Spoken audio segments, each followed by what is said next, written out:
Hai teman-teman peserta Raya Institute, kali ini saya akan membahas tentang kebijakan kesehatan nasional baiknya seperti apa ya. Ini hanya lebih kepada curhat saya aja ya. Ini folder yang mungkin nanti nggak perlu ada ujiannya kali.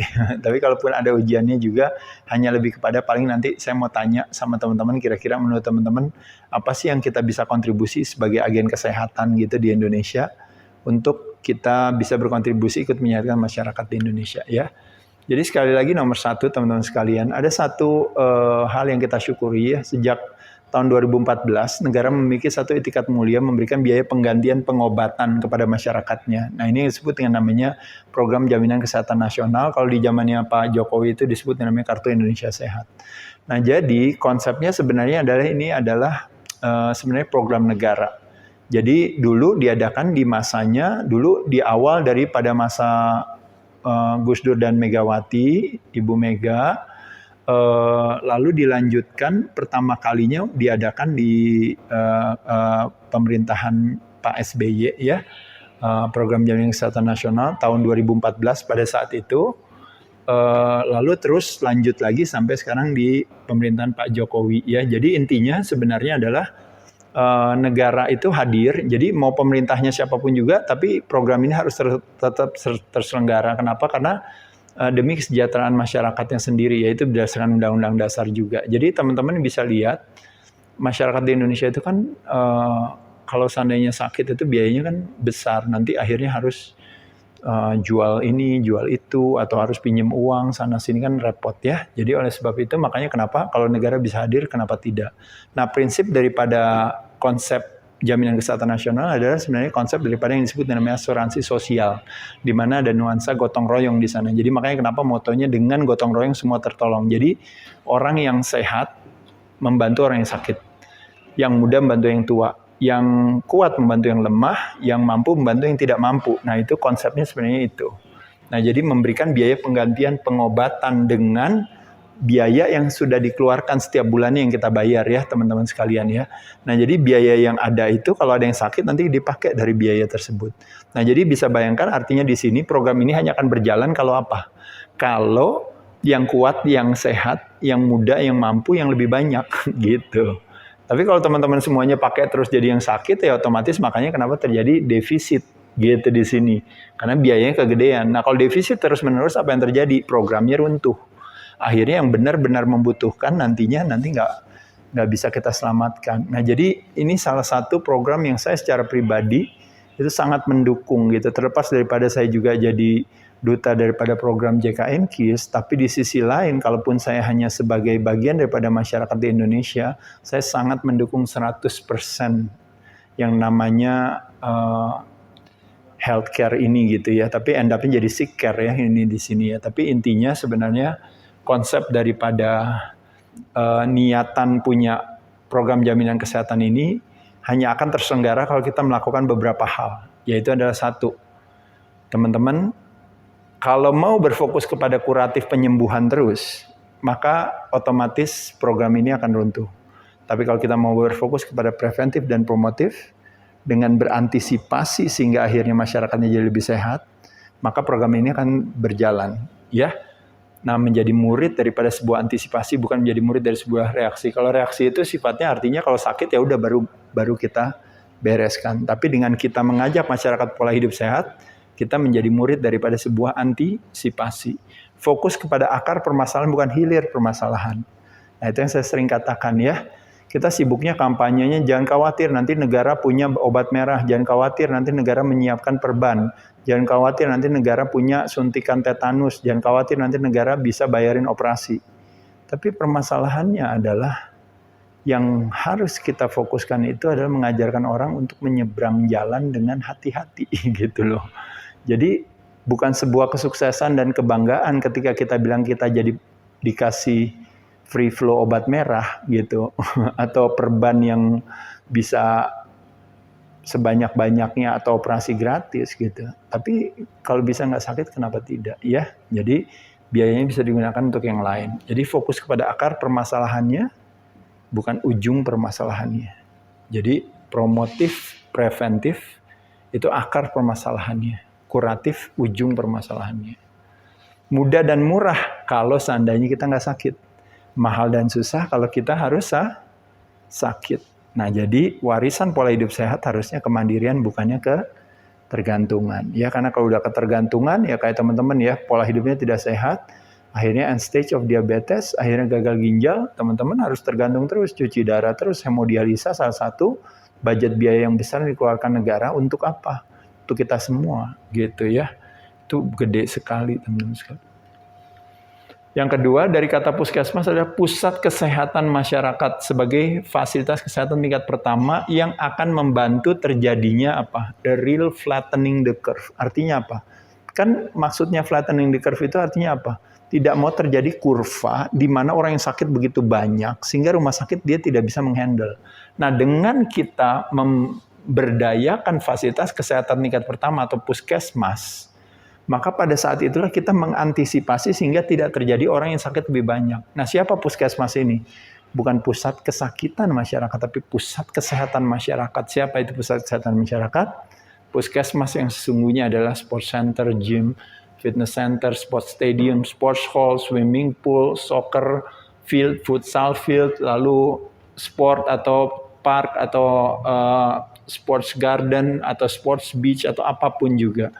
Semua sarana fasilitas olahraga yang ada di Indonesia itu yang harus dimajukan. Bukan kebalikan seperti hari ini ketika kita mau meningkatkan imunitas, justru semua fasilitas ini malah ditutup gitu ya. Kita diajak sibuk untuk hidup dengan ketergantungan, bukan hal yang bijaksana ya. Ini salah satu mungkin ya curhatan aja ya, bahwa sesungguhnya yang namanya protokol sehat proteksi dari dalam pun juga harus dilakukan gitu ya. Nah, yang ketiga yaitu adalah berbicara mungkin ini sifatnya administratif ya. Yang menjadi tantangan itu adalah kadang-kadang status perizinan dalam kegiatan usaha yang berkontribusi pada kesehatan atau kegiatan-kegiatan usaha yang membantu untuk menyehatkan masyarakat, itu yang harus dikedepankan, dipermudah. Bukan kebalikannya seperti hari ini malah jadi lebih susah. Apalagi kayak fitness center ada di dalam bukan departemen olahraga, bukan departemen pendidikan, bukan departemen mungkin kesehatan gitu ya, tapi kita malah adanya di Departemen Pariwisata ya, digabungkan dengan klub-klub malam yang mungkin lebih sifatnya entertaining ya gitu ya. Nomor 4, apresiasi kesehatan menurut saya itu juga salah satu yang harus dikedepankan gitu ya. Kita punya ada namanya apresiasi yang namanya kebersihan, ada yang namanya apresiasi mungkin apa ya, berbagai prestasi sebuah provinsi atau sebuah kabupaten gitu ya.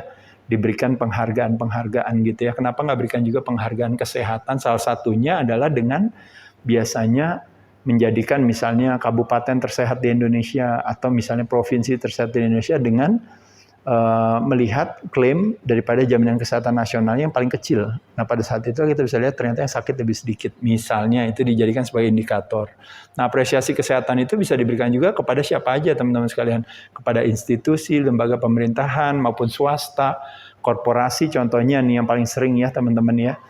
Jadi orang di perusahaan itu saking perusahaannya itu layak gitu ya. Jadi semuanya punya asuransi.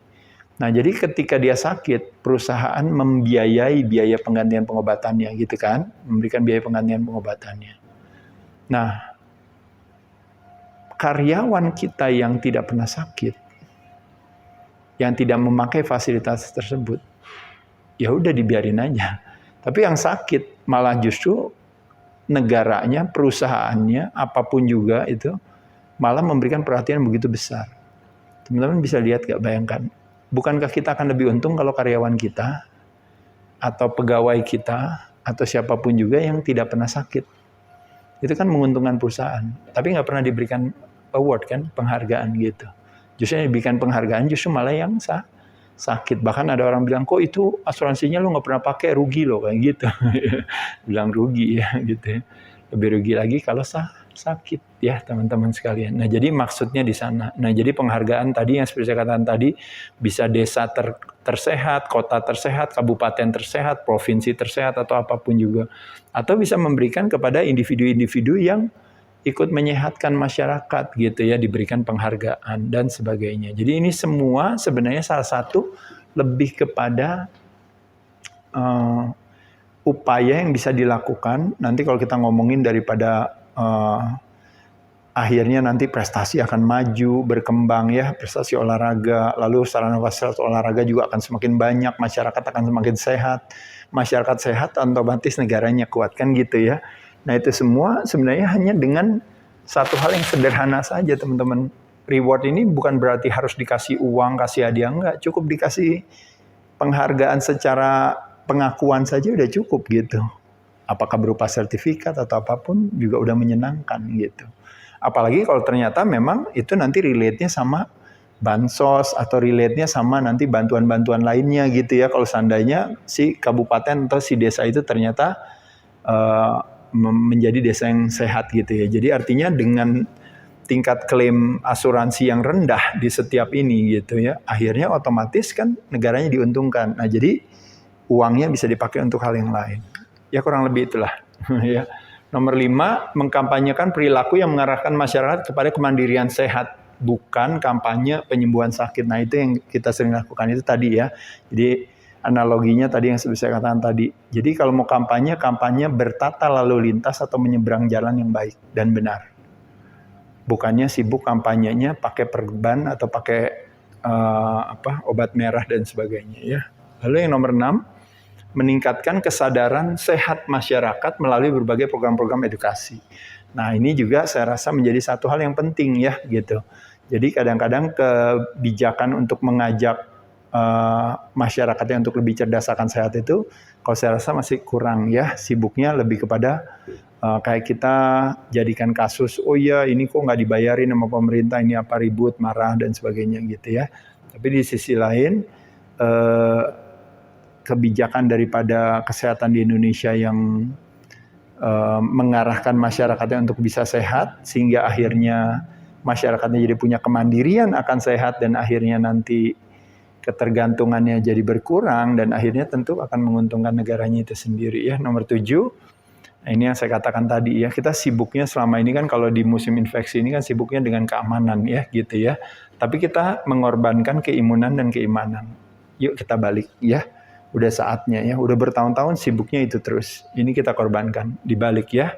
Dengan berfokus kepada keimanan dan keimunan yang dikedepankan, maka mudah-mudahan keamanan akan terselenggara. Dan yang terakhir adalah ini yang namanya triad daripada menurut saya salah satu dari berbagai departemen mungkin yang paling signifikan dalam upaya menyehatkan masyarakat di Indonesia. Terjadinya koordinasi di ketiga ini. Ya, Kementerian Olahraga, Kementerian Pendidikan, ya, mengajarkan edukasi dan pemahaman, dan tentunya adalah Kementerian Kesehatan, di mana fokusnya bukan kuratif tapi preventif dan promotif pola hidup sehat atau olahraga. Jadi membayangkan kalau seandainya ketiga departemen ini saling bersinergis gitu ya, ya kita akan mendapatkan masyarakat yang sehat dan bangsa yang kuat. Kurang lebih itu teman-teman. Semoga bermanfaat. Saya ucapkan terima kasih. Thank you.